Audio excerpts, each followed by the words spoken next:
يا هلا ابو وليد. يا هلا حياك الله. يلا حيه. الله يحييك. ابو وليد الطلقة الطايشة وابن العم. الهايشة. ايه هذه لها اكيد لها طريفة. والله هي ليس المقصود فيها شخص بعينه، نعم. ولكن تفيد أنه بعض أمر ما تستطيع التخلص منه.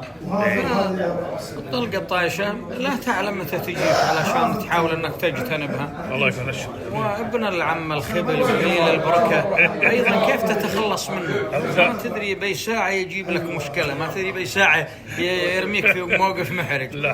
فعسى الله يعين من ابتلي في أحدهم. اي والله الله المستعان. وقبل شوي نتكلم عن موضوع الملاقيف اللي يتلقفون صدر الديوان، اللي يسابقون كبار السن على المراكب، اللي يحاول انه يعني يكون له دور وقت يعني عزيمه او وقت حضور اجناب يا بديوانه او عند ولد عمه. شنو هالرساله تبي توجهها لهم ابو وليد؟ هو كل شيء له وزن. نعم. كل شيء له وزن. وبالنسبة عندما تكون في ديوانك أو في ديوان ابن عمك، إيه؟ فأنت لا تكرم ولا تهان. يقال أن المرء في بيته لا يكرم ولا يهان. وديوان أخوك وديوان عمك وديوان صديقك تعتبر دواوينك وأنت صاحب محل فيها، فبالتالي أنت لا تكرم.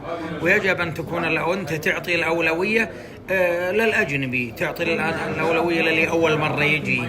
وبالإضافة إلى أنه صغير السن يجب أنه يحترم كبير السن ويفسح له بالمجال. نعم. حتى لو أنك وجيه وأنك من كبراء الشباب أو أنك ذو منصب أو ذو مكانة اجتماعية، لما يجي الأكبر منك يليق فيك أنك تحترم وتفسح له من المجال حتى لو أنك كبير. نعم. فالأمور منظمة، والأفضل المتفضل، المعطي أفضل من اللي يأخذ، سواء مال ولا حلال ولا مجلس. الأفضل المتفضل. والمكان والمركة ترى ما تكبر أحد ولا تصغر أبدا، ما يزيد قيمة. ما يزيد قيمة نهائيا. والله يهديهم بعض الشباب إن شاء الله، وندعوهم إلى معرفة بعض الأعراف والعادات والتقاليد الحميدة، لأنه الفوضى ما هي حلوة. الفوضى. يا سلام. تسلم يا ابو وليد. بارك الله. درر. جزاك الله خير. الله يحفظك.